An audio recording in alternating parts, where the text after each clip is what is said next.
Hello, a very warm welcome on site from the 25th AIDS conference, that is AIDS 2024, International AIDS Conference. And we are pleased to have with us today Po-Lin Chan, Regional Advisor, Hepatitis, HIV, STIs for WHO Southeast Asia region, and Dr. Gilada, Governing Council Member of International AIDS Society. Welcome to both of you, stalwarts in your respective fields. Po-Lin, can you please share your reflections if we are on track to end AIDS, TB, viral hepatitis, and STIs by 2030, along with achieving other SDGs in the Asia-Pacific region? Thank you very much, Shobha. And this is a very loaded question because you just asked me about whether we will be ending AIDS, TB, HIV, sexually transmitted infections, and other SDGs in the Asia and Pacific region. And just to say that, no, what is clear from global reports and even in the latest WHO Global Progress Report that we have slid behind. Gains were reversed during the 2 or 3 years of the COVID-19 global pandemic. And most countries are not able to fully achieve the 2030 SDG targets. In fact, the UN Secretary General, in his report on the SDG progress report, said that the world is at risk because SDGs are not being achieved. So now today we stand, well, around 5 to 6 years from the SDGs of 2030. There's still time. But what is very clear for health in general, in the Asia Pacific and in CRO region, there's still time to try to build back and to build forwards better. We still can accelerate these 2 to 3 years. And the global report shows that between 2024 to 2026 is the few years that we can rebuild so that we can accelerate to achieve the targets of 2030 for HIV, for hepatitis and STIs, and also for TB as well. Thank you. Po-Lin, we applaud the brilliance of initiatives like 95, 95, 95, and the community-led processes to make undetectable equal untransmittable. It has helped communicate the importance of finding all people with HIV, offering them best of treatments and care, and also stop further increase of infection. With 1.5 years left to deliver on these 95-95 goals, please share the progress made in the Asia-Pacific region and how we can accelerate it. Thank you very much. Aside from the very few countries that are leading on the reduction of 95, 95, 95, Cambodia being one of them.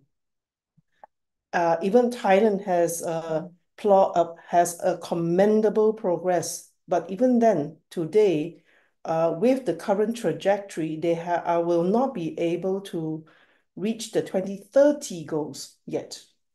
But that means that they still have time to accelerate. But most of the other countries in the Southeast Asia region, India, Bangladesh, Nepal, Indonesia, Myanmar, and of course DPR Korea, Timor-Leste, they are still far from achieving the 2025 and the 2020 and the trajectory, the projected trajectory towards 2030 goals. But I'm an optimist.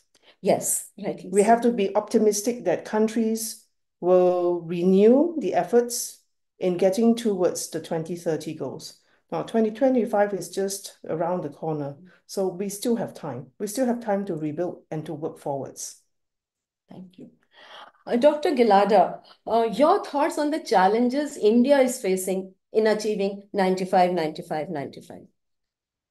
Thank you very much having me on this program, and this is a very important session.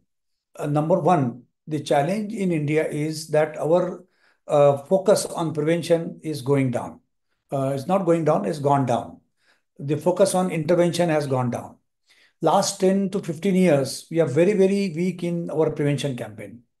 Particularly, if we talk about 2000 to 2010, when the campaigns were in high profile, those children which were born at that time, they never experienced that kind of campaign because they were very young.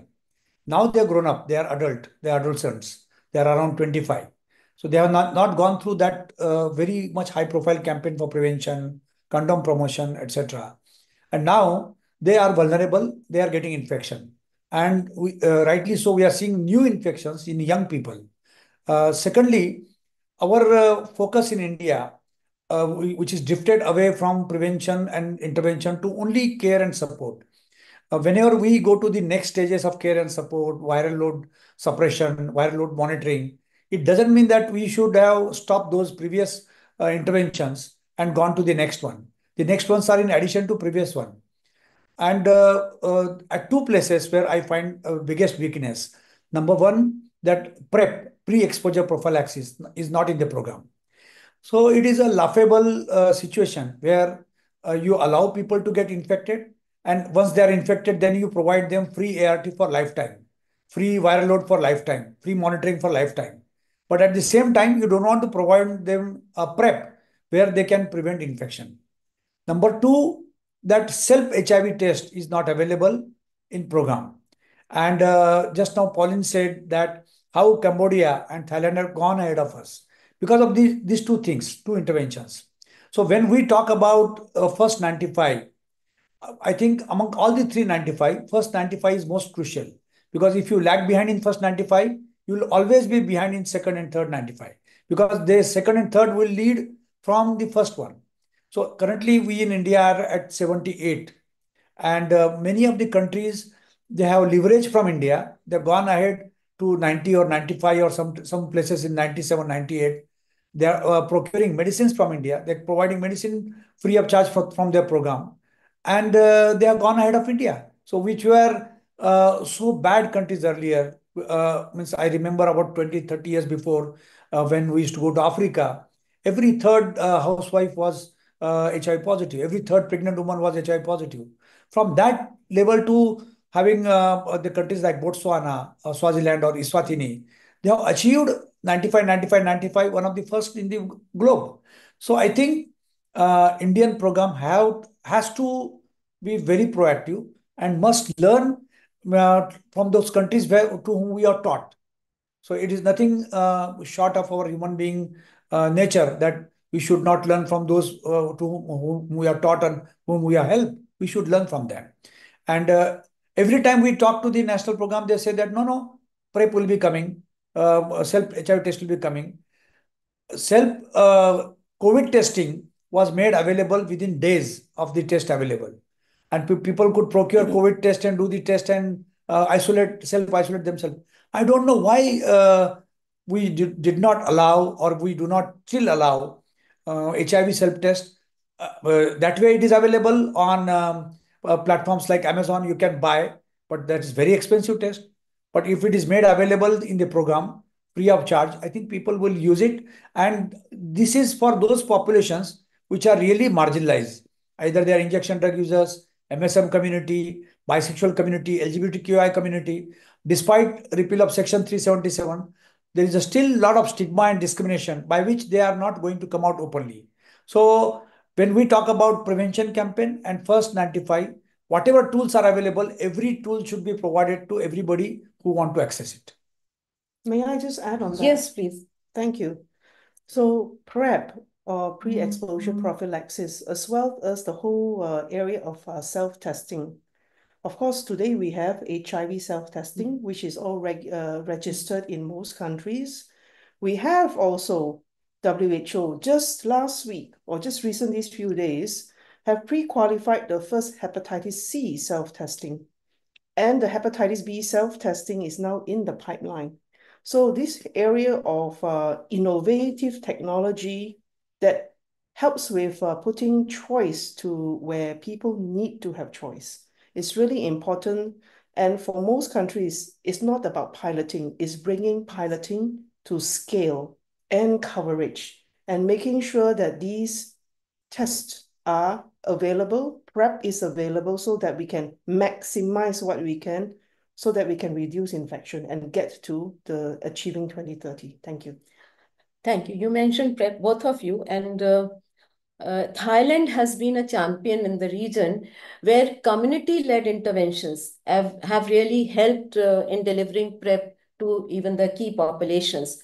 So, Po-Lin, you have mentioned what needs to be done more. It has to be taken to the people. So, how can we ensure PrEP and full range of combination prevention options are reaching everyone in the Asia-Pacific region? What about community-led interventions? And then Dr. Gilada, please on to that. What is happening in India regarding community-led interventions? As we speak, there is a whole day session on community-led interventions, and there has been a lot of investment by different agencies to expand and also to put in and try to institutionalize community-led interventions. For now, many of the CLM approaches are still donor-based, but we need to move forward. We need to institutionalize as part of public health approaches, because this is what matters. And we have learned from many crises, the global HIV pandemic, the COVID-19 pandemic, how important engagement of communities and engagement of individuals are important to make sure that interventions are effective and are impactful. Thank you. I would like to focus on two issues. Number one, as Po-Lin in her opening remarks said about hepatitis B also.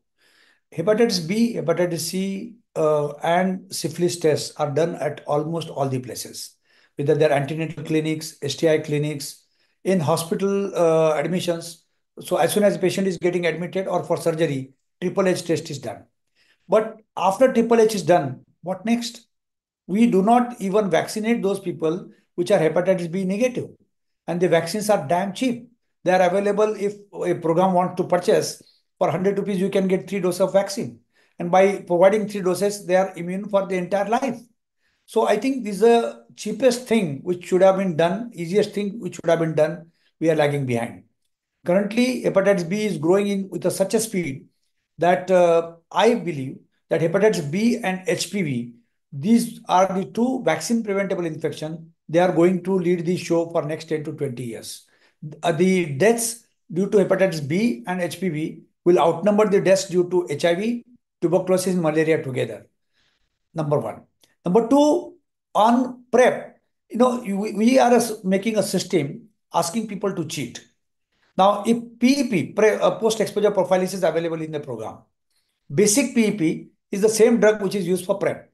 So, tenofovir and emtricitabine. So, a person who wanting to get PrEP can go to a center and tell that I have been exposed yesterday and I want PEP. And he can get PEP and use that as a PrEP. But as a PrEP, it is not available. So, I think we cannot make a system whereby we are asking people to cheat and we are weakening our own program. So there has to be some answerability. And I think there is no better time than this time in India, because the health minister now is Mr. JP Nadda, who was health minister in 2017. And that was a turning point for India's HIV program. We had HIV/AIDS Act 2017 in 2017. We had test and treat started during 2017. And after that, we started viral load monitoring. So if that person is in the helm of the affair, I think he should immediately put question to NACO. What are you doing? Where are we in 95? And we are not enemies of our country. We would like to support our country in whatever best way we can.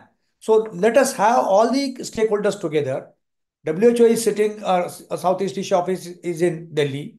Get their expertise, get UNAIDS expertise, get private sector's expertise, and medicines are made in India. So medicines are made in India, provided all over the world to 150 countries, but not available in India. I think this is a dichotomy we must solve as early as possible. Yes, Po-Lin, you want to add something? Yes, please. I would like to add the whole area is not just about HIV. Yes. It's not just about STIs. Yeah. In fact, the Southeast Asia region is one of the region with highest burden of many things. We have 60 million STI cases of 4 of the curable cases: syphilis, gonorrhea, chlamydia, and trichomoniasis. That's in Southeast Asia region. Predominantly, actually, the burden is in India. Yeah. In HIV, there are 3.9 million people with HIV in the Southeast Asia region. And in hepatitis, there's 70 million. Hepatitis B and C in the Southeast Asia region. And the main thing is in India, for example, hepatitis B and C testing and treatment is free. It's provided by government. But the problem is that not many people are going to get tested, even though the services are free. And in many states, they are now down to the district and at the PHC level too. In fact, WHO promotes and encourages countries to work towards triple elimination of mother-to-child transmission of HIV, syphilis, and viral hepatitis B, and contextually for C as well, especially for those partners who have injected or formerly injected. And this is important because in CRO, we have champion countries that have achieved the validation of triple elimination of mother-to-child transmission of HIV, syphilis, and now starting to work on hepatitis B. And these are Maldives, Sri Lanka, and Thailand. So we have experience in the region where countries know how to get there and to work towards, validation of elimination. Thank you. Thank you, Po-Lin. And talking of hepatitis C, recently the Community Network for Empowerment Manipur of India, they demonstrated same-day test and treat is possible for hepatitis C through community-led interventions. So you think those things can be replicated? If they could do it, then again, the involvement of community and trusting the community to go ahead with these interventions and the monitoring, will that help? Your thoughts on it? See, hepatitis C is a good success in India. And fortunately, the program has taken care of providing free treatment for hepatitis C. Not only for India, hepatitis C, India is a role model for the entire world. The innovator company started the product at $84,000 for 84 days of treatment, $1,000 a day. And when they gave a voluntary license to Indian 11 companies and told them that you can sell this for $1,000 rather than $84,000. So the innovator company itself reduced the price by almost 99%. The 12th company, which did not get that voluntary license, said that we'll violate your patent and we'll make it available for $250 or $300. So today, India makes hepatitis C treatment available to the entire world at 0.3% of innovators' cost.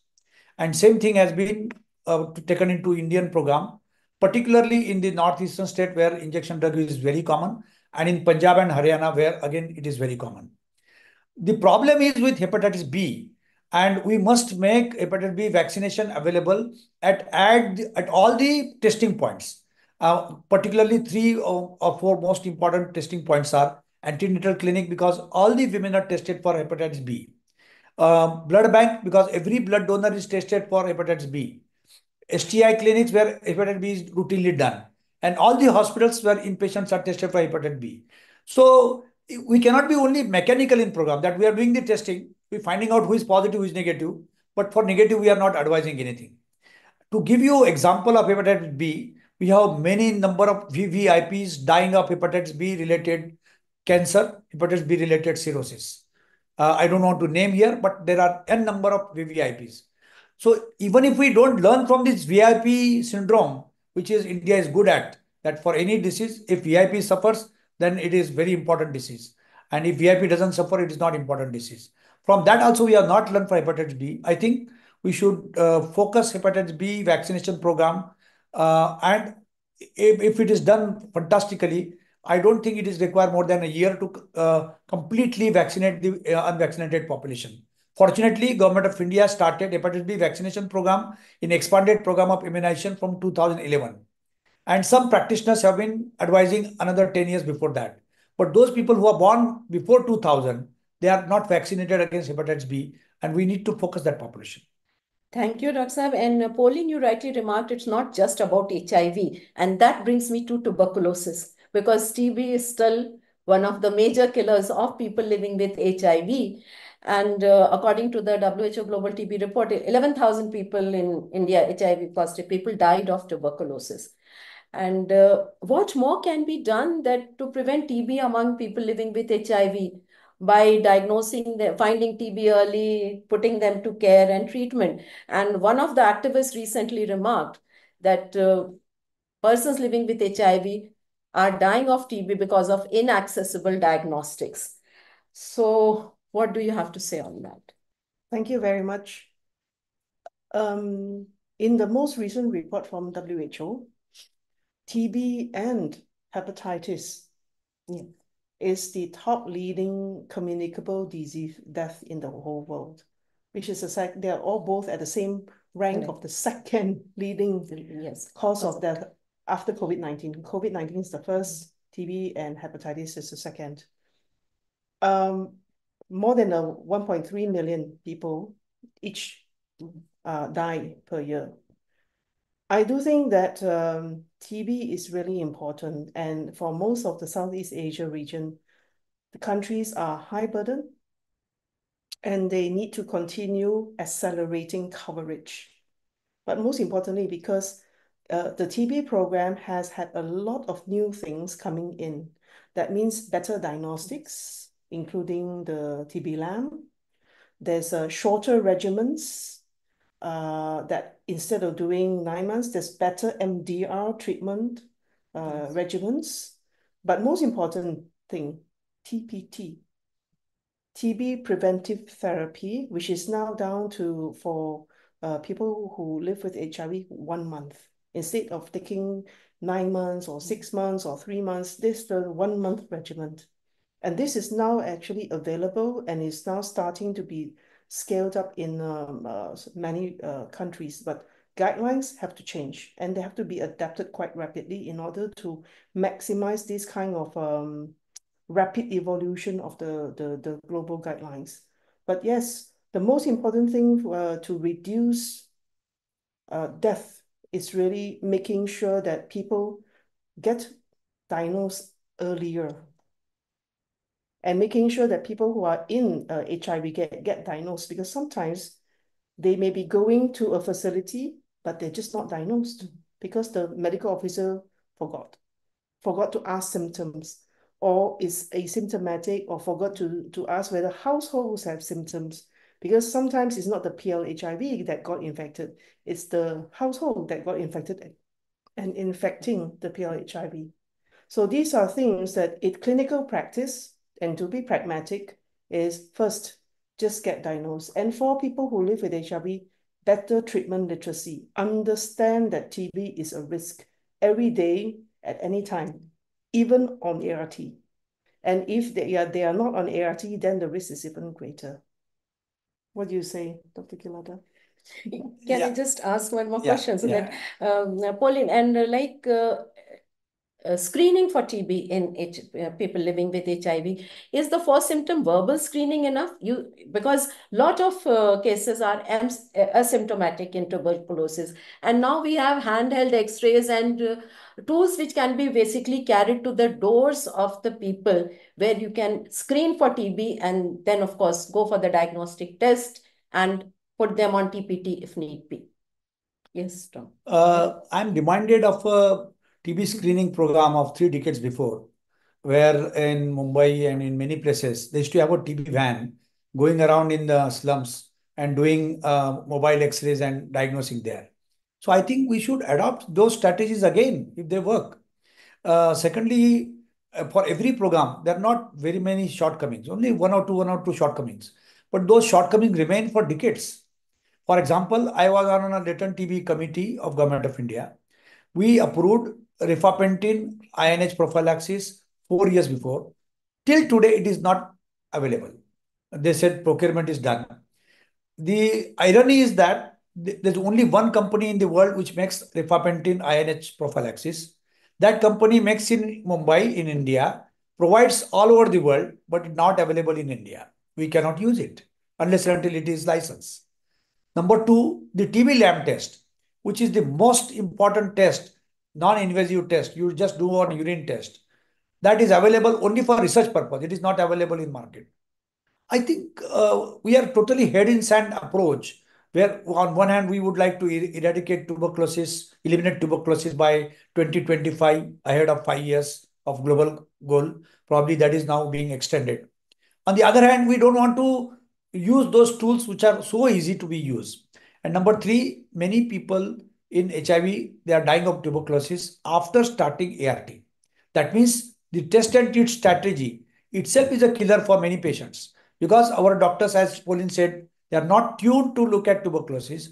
We are not doing a screening of X-ray and ultrasonography before starting the program, because most of the time tuberculosis is in abdomen. And we are not even looking at CD4 count before starting the program, because in test and treat CD4 is not important.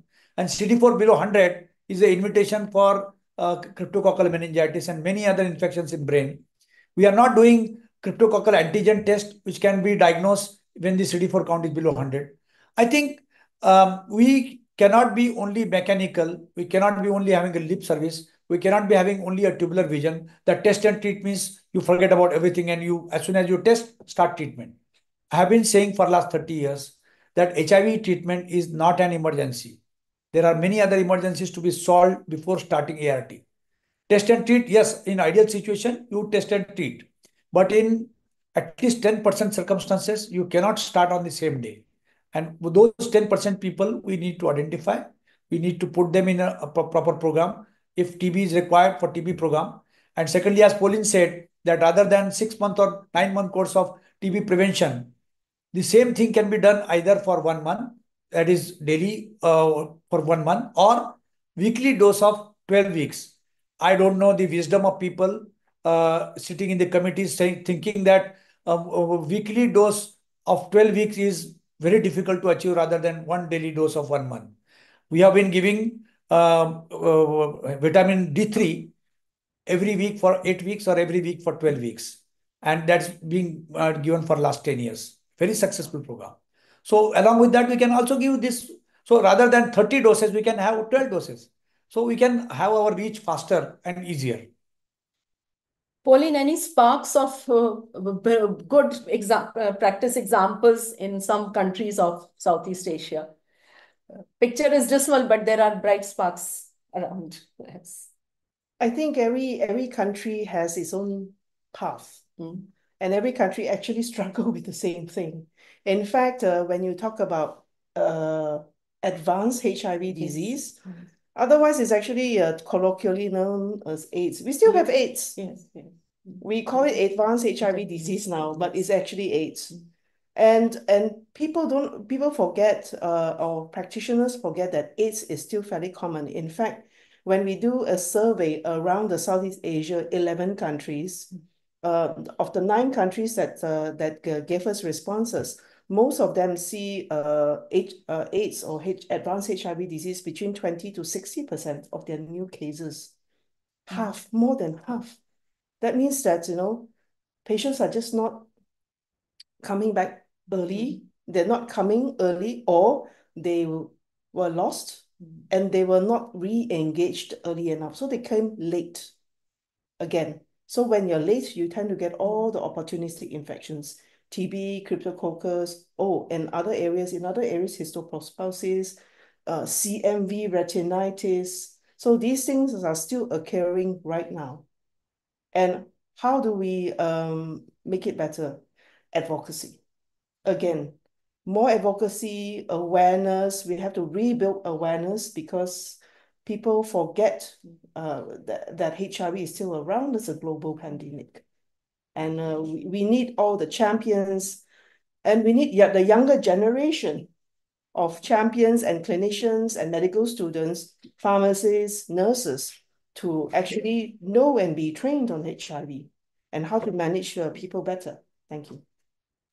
Dr. Gilada, would you like to add something to that? Just want to add 2 things. That number one, the goals or targets are made not always to achieve them. They are to activize the machinery. And by activizing machinery means that we make people active, proactive, taking extra steps. And number two, the conferences like this, AIDS 2024, they are again to reflect upon us. Are we able to do better than other countries in the world? Are we able to do equal to the other countries in the world? And if we are not able to do, then I think we should learn from such experiences and try and do implementation as early as possible. I do not know how many people from the national program will be at this conference, but I think they should make always effort to see that they are also here so that they can also learn from here and carry out the program in a better way. There's a saying that all good things have to change for the better. We know that we are doing good work, but it doesn't mean that we should stop there. We should be able to do better than that. And I think India has capacity to do that, and we should be able to do that. Thank you.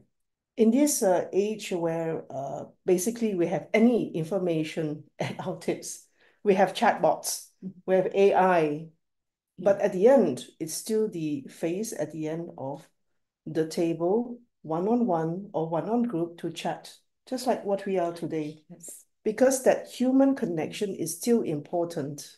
And it's that human connection that will help people do self-risk perception, but also to take action for themselves as well. But going forward, it's not about why now.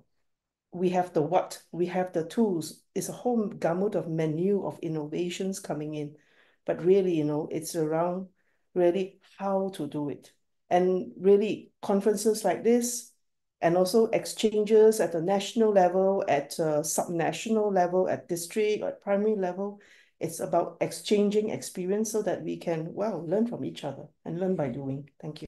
Thank you very much. And thank you for putting a face to the disease. Disease comes later. The person comes first. And that is what the theme of the conference also says, put people first. So it is put. Thank you, very well said. And thank you, Dr. Gilada. And thank you, Po-Lin Chan, for being with us today